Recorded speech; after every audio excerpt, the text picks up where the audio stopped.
Sat Nam, yogis, yoginis, hello and welcome. Today we have a meditation to do. We're going to do a Beggar's meditation, it's called. It's a special meditation I like. I have tried it several times and I find it very enjoyable. And it was raining this morning. It's still raining outside.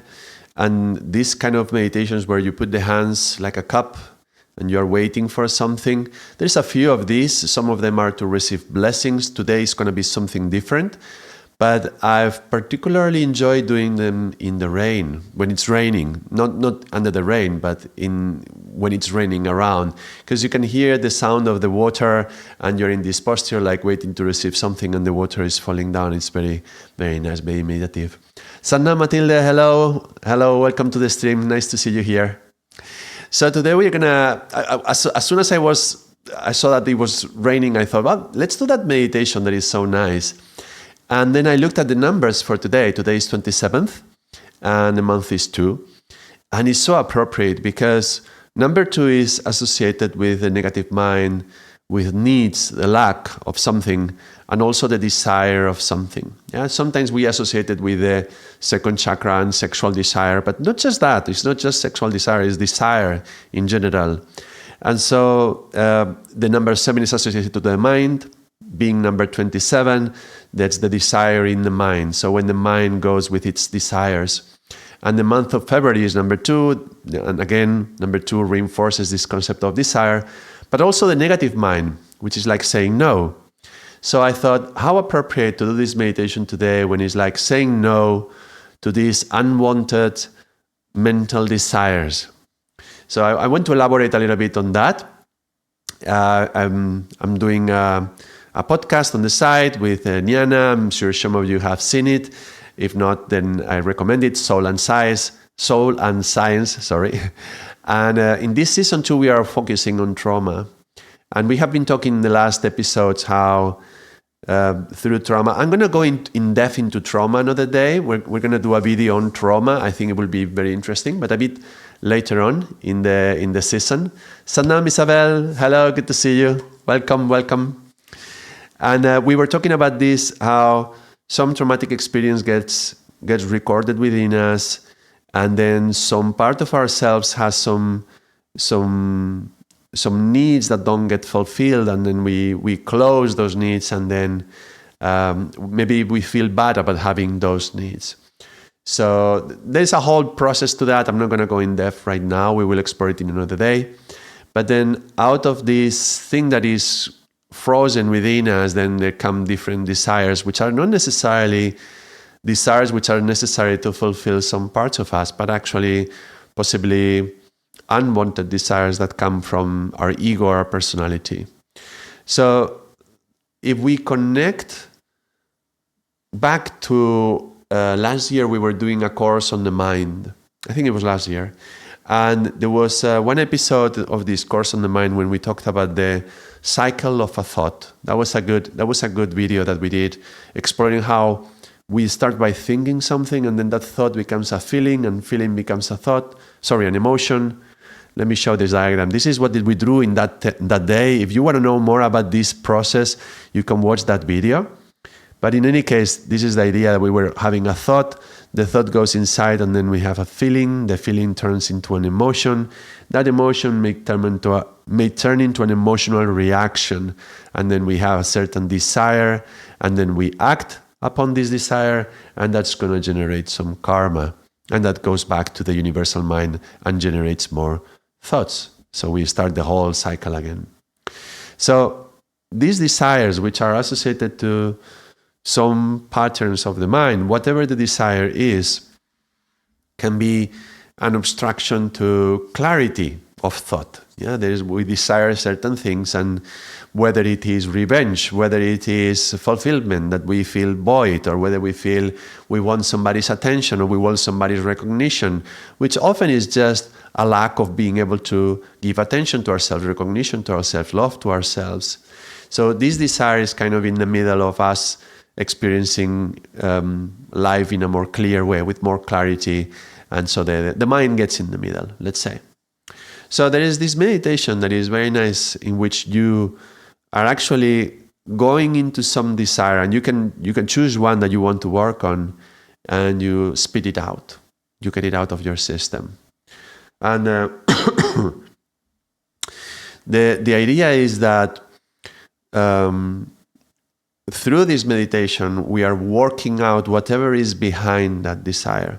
So what does that mean? That means that if it's an unhealthy desire that we don't, that is not serving us in any way, is not serving us in growing, moving towards our destiny, and we have it but we don't really want it, then we can get it out in this way. We can get rid of it.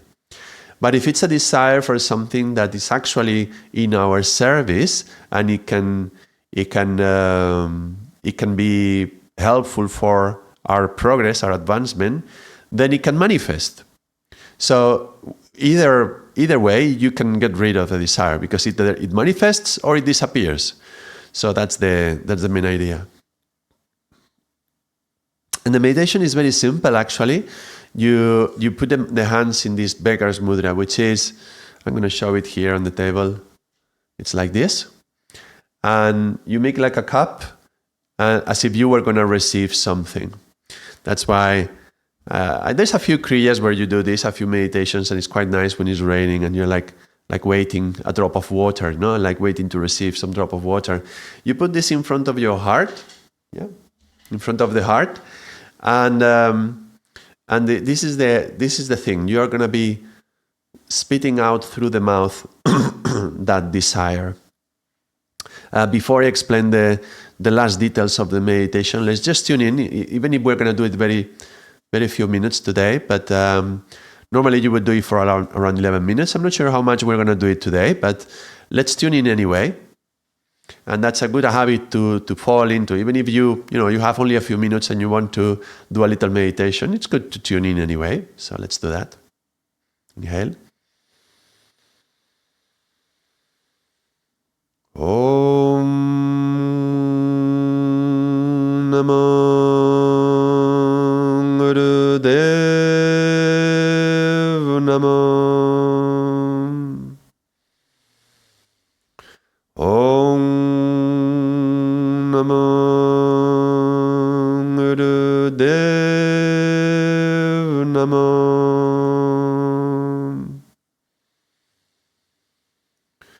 Om Namo Gurudev Namo.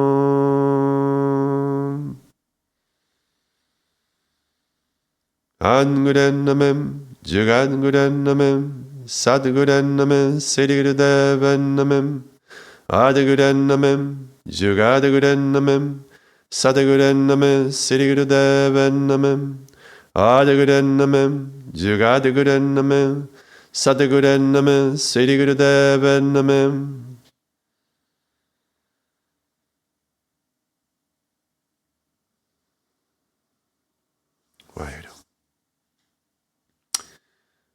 Okay, so now that we are tuned in, let's go into more detail of the process of the meditation. I explained the mudra, like a cup in front of your heart, the right hand on top of the left.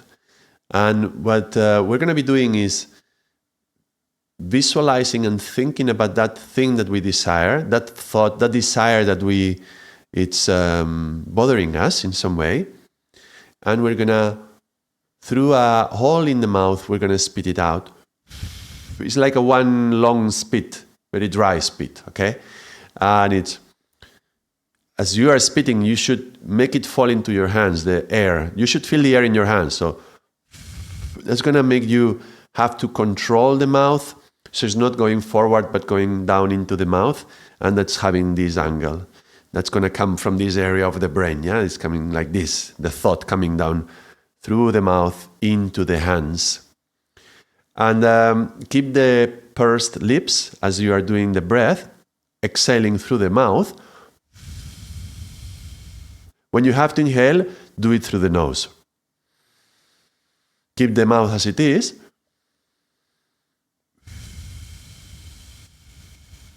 And you exhale through the mouth and inhale through the nose. But this meditation is one of those that requires a little bit of thinking and visualizing. So if it's something that you have an image of it, you can create the image. If it's just a thought, go into the thought and see the desire for what it is, and you are exhaling and getting it out. And again, if it's not going to be of service to your life, this is just going to go away. If it's something that is actually in for your growth, then it can manifest itself. But you in any case, you exhale it and you let it go and let the universe choose whether it has to manifest or not. So,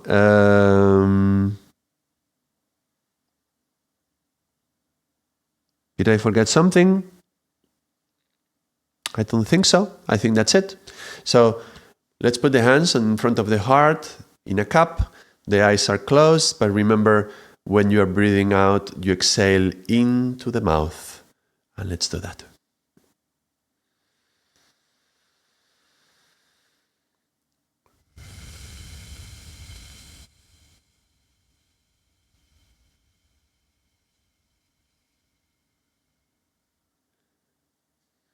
And you have to make your work. You have to think about it. You have to choose a desire, and you have to choose to let it go.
Think about the desire, visualize it, and you exhale it from your brain down into your hands through the spitting breath.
Inhale, deep.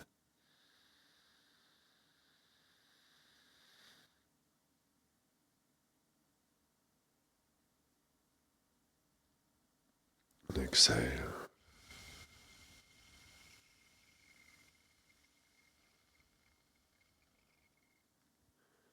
Relax the hands and relax the breath. Keep the eyes closed.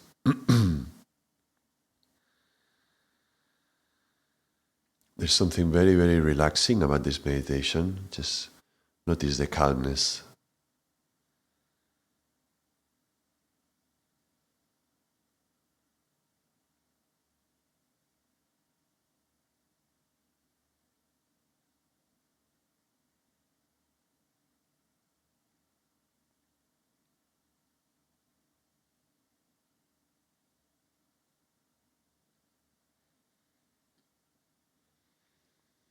And inhale. And exhale, you can open your eyes. That was it. Quite simple, really. Beggar's meditation. I didn't cut it. I didn't shorten it at the end. We did it 11 minutes, I think, because it didn't feel right to cut it somehow when we started. And it felt incomplete when we were going through the 5-minute mark, which I had initially thought about doing.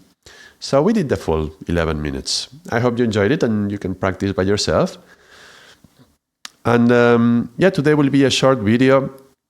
And the following weeks I'm traveling sometimes. So I'll try to have some videos ahead, recorded ahead, which means I will not be live streaming so much. Maybe I will be able to do some short live streams when I'm abroad, if I can. But I'm not sure about the connection and the internet. So I'll try to keep up the schedule of the videos.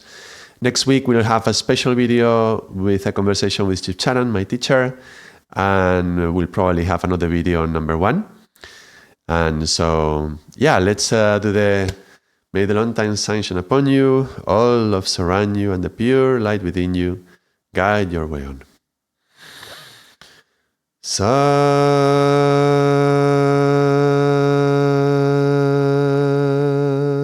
Naams. Thank you, everyone, and see you next week. Sat Naams.